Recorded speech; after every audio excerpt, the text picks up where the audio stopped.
Good old drawing technique. See over my wrist. I draw a circle here. What's that? 1.5 inches. So I'm using only on my wrist. Drawing technique for making big pictures. You want to draw a tree, use your whole hand, whole arm.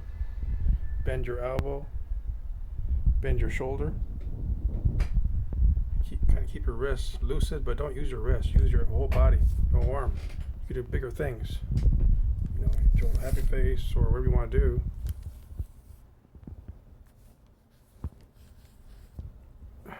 More freer movement.